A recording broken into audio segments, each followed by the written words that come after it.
Good morning, ladies and gentlemen. I'm Acid Spitting Emu, and welcome back to Joe Devers Lone Wolf. Now, if you remember last time, we had just finished off a couple of Gaiacs that had tried to attack us when we entered the city of Rockstarn. But we had come close to a store that had been almost collapsed, and we were trying to get into the warehouse next to the store. So now we have to try to figure out how we're going to get in. Make your choice. Alright, you try to reach a large hole that you spotted in front of the building. We do not master that, or you rely on strength and bash the door down. We're going to go with that option.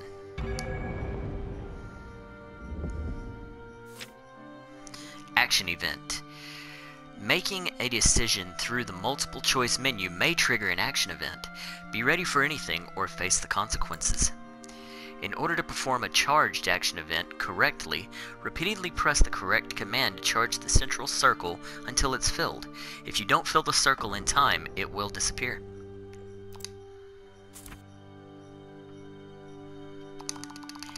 Alright, get it? Yes.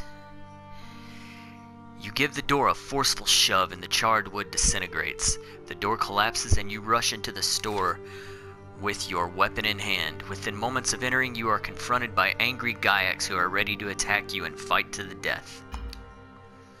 I kind of expected that. I feel that taking this path in the game as opposed to the other paths is going to lead me into a lot more battles, which isn't necessarily a good thing and isn't necessarily a bad thing.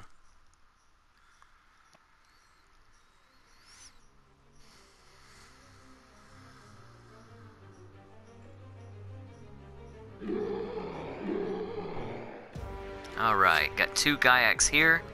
When you are fighting two or more enemies, you can choose which one to attack by switching your target. Alright, as soon as our meter charges... Shoot, I did not know I was so low on health. Let's go ahead and remedy that situation. Precision directional event. In order to perform a precision directional event, correctly wait for the arrows to overlap, then perform the suggested movement with the left stick.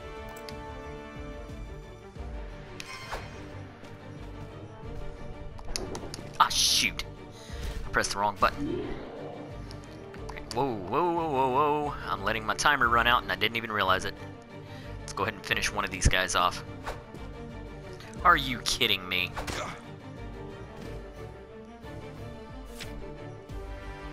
Belt items. Remember to fill your belt with useful items such as potions and other consumables. These are the only items you'll be able to access during a fight, therefore choose wisely. Additional belt slots can be unlocked by upgrading your Kai armor. You can choose which item to use with the left and right buttons. To use the selected item, press the up button. Go ahead and knock this guy back. Give us some more health and stuff and junk and things. Ow. Come on, give me a chance to hit him. Alright, now. Dodge this. And he's bleeding. Excellent. And we'll give him one more good go. Alright, he's down. Now, we'll hit this guy with some charge event. In order to perform a charge action event correctly, we've already seen this. Let's go. Some Mind Blast.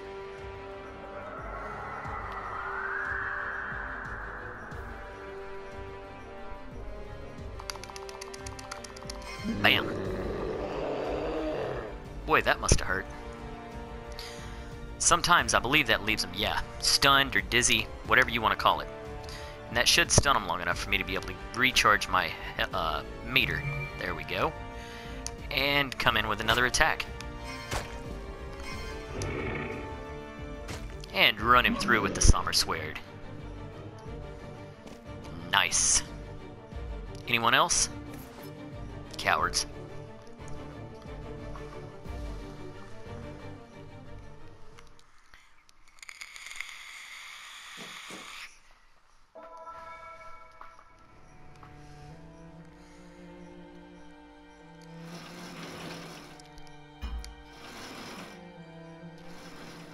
Alright, we got a Volco Blackberry Potion, a Lomspore Potion, and a Picklock. Excellent.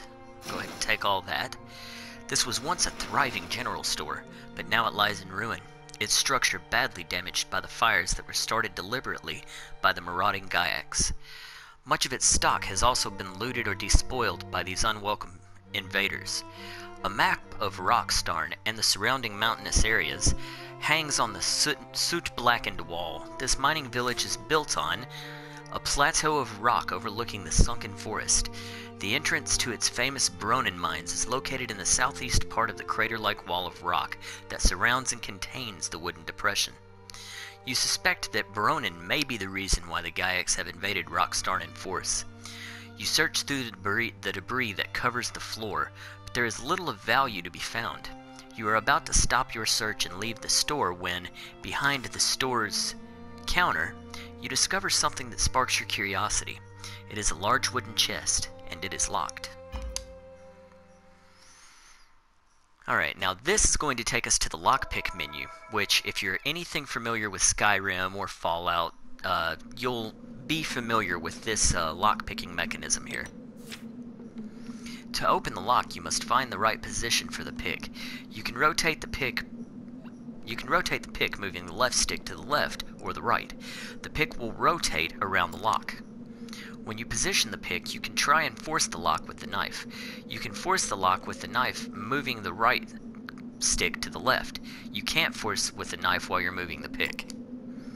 When forced, the lock will start rotating. Depending on the pick position, the lock will rotate more or less.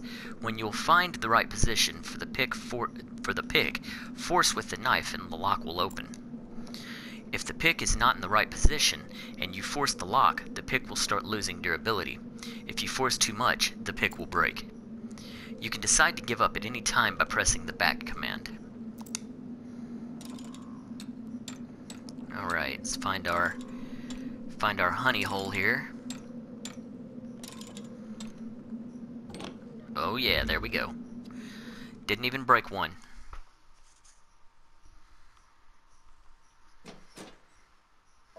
And let's see what we've got in this treasure chest. You managed to pick the lock, and now the container lies open in front of you.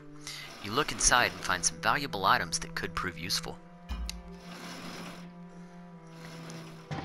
Alright, we have throwing knife, Lomspore potion, leather, superior leather, and Larnima bread, along with 35 gold coins. Very nice. When you leave the store and return to the main street, a gust of wind bites into the exposed flesh of your face, and the sudden chill makes you shiver. The winter sun is completely obscured by a thick gray clouds, yet you are able to tell the time of day without its helpful presence. It is nearing midday.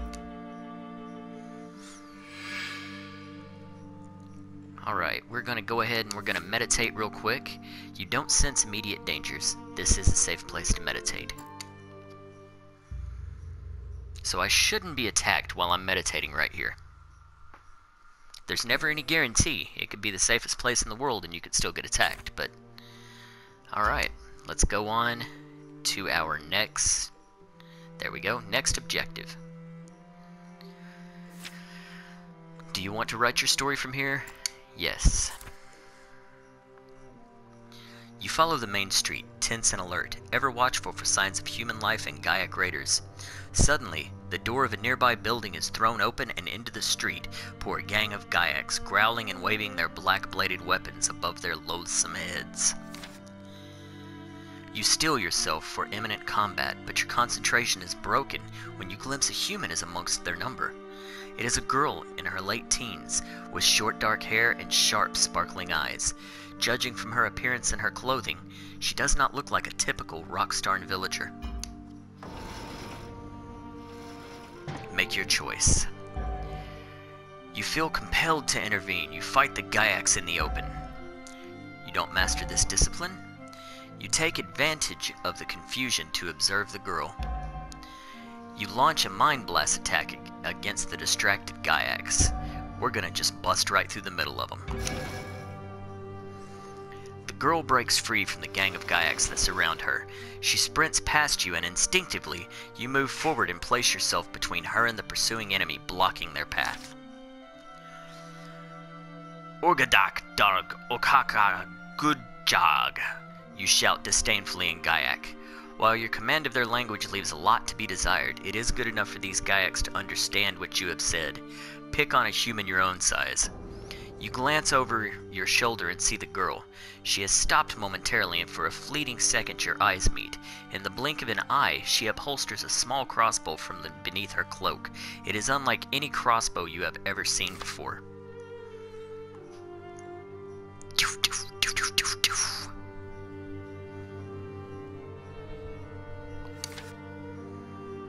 She levels the strange crossbow at one of the Gaiacs and sends a steel bolt straight between the creature's hateful eyes. She fires again and another Gaiac falls dead, then another. The crossbow is reloading itself as fast as she can fire it. Quickly, she holsters her weapon and sprints across the street towards the cover and safety of an undamaged house on the far side. Orgadak Gaj!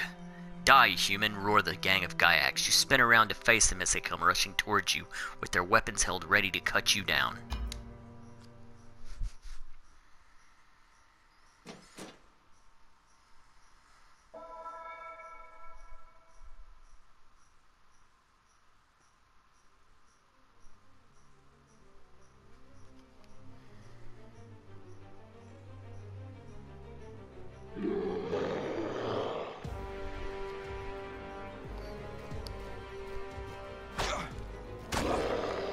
Alright, gonna take a little bit of damage to start out with here, it seems.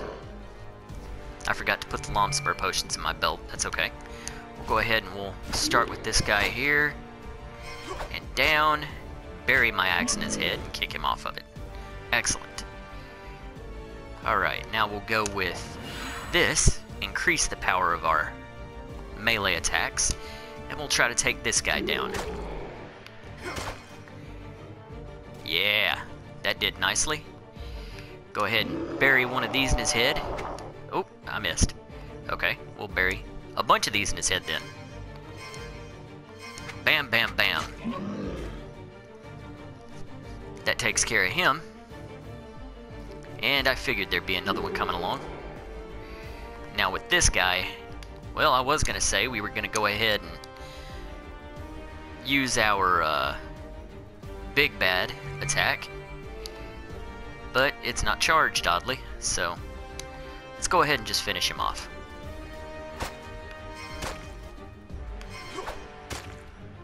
There we go. And the kill. Alright.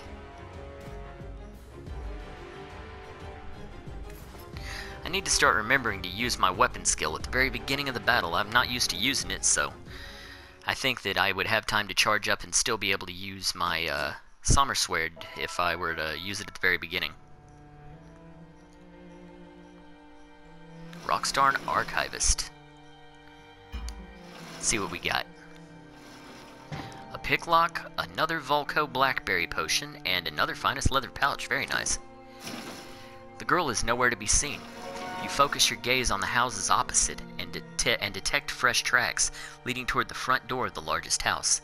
It has escaped the fire that has ravaged much of this area, and clearly you can read the ornate sign fixed above the door, Redalion the Inventor. Stealthily, you approach the front door and twist its iron handle. It is locked.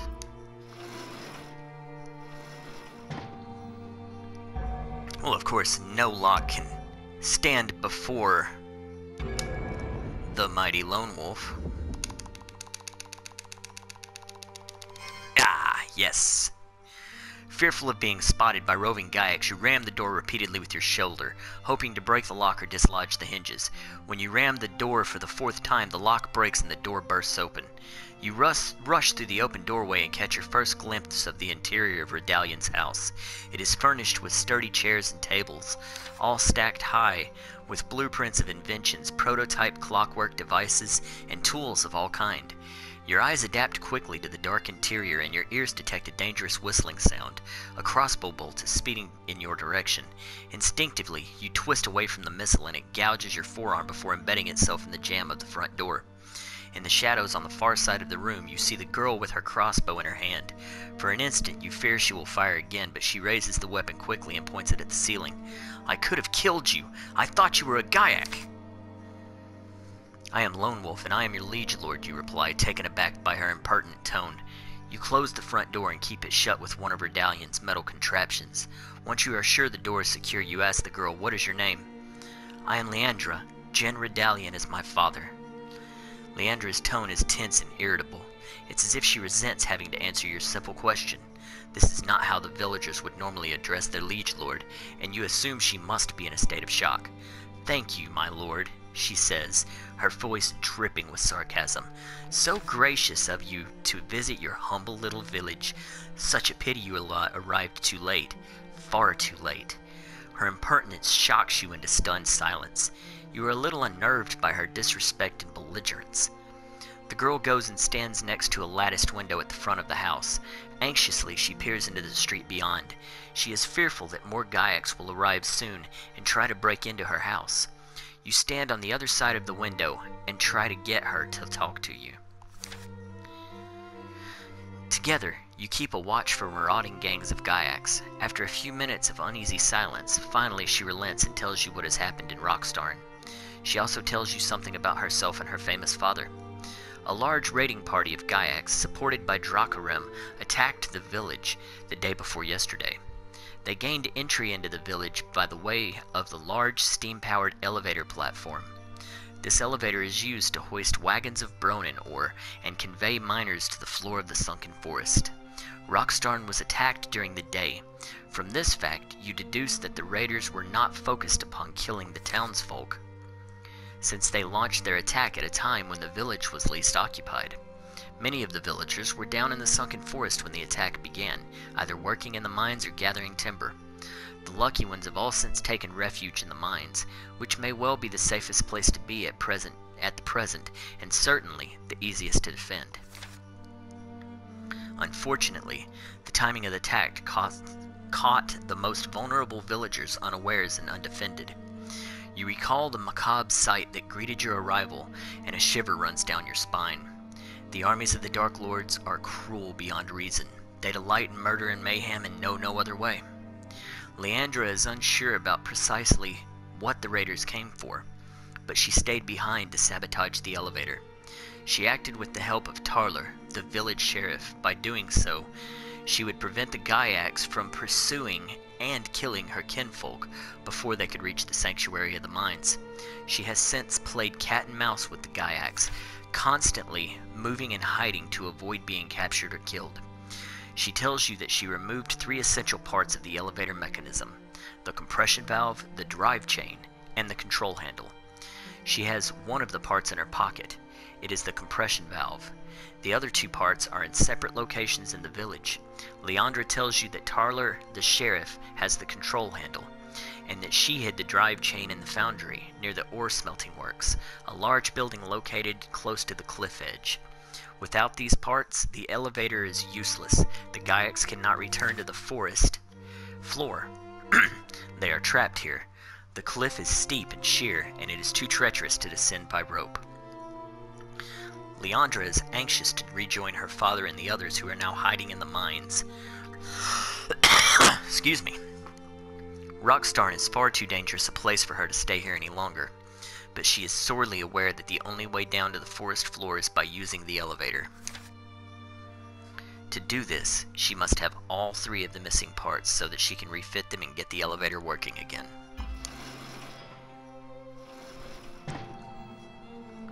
Alright, we can ask Leandra if she works as her father's assistant. You are impressed by Leandra's skills, you ask her about them.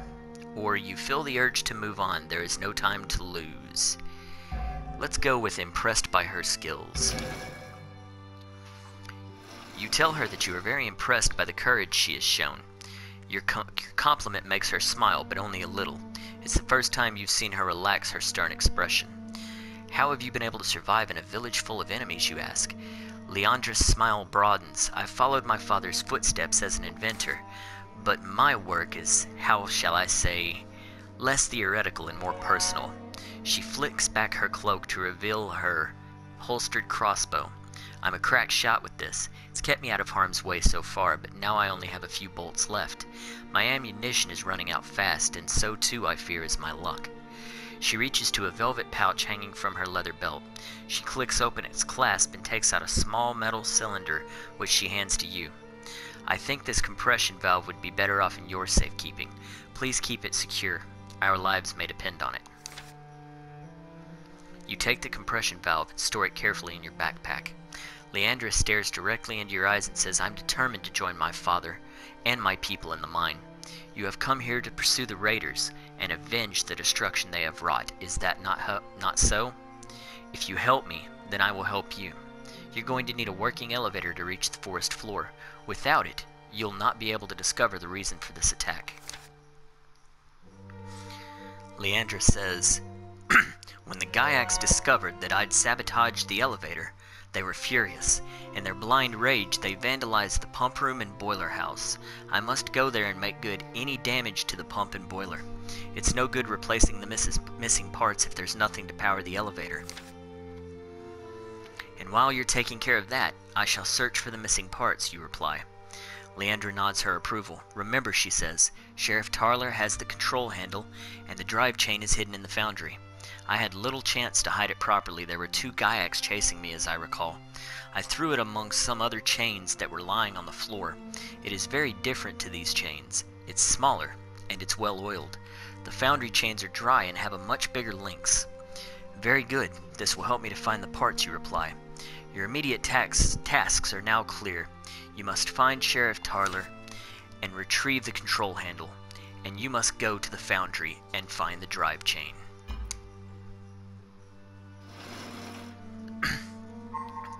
Alright, and that ends Act 1.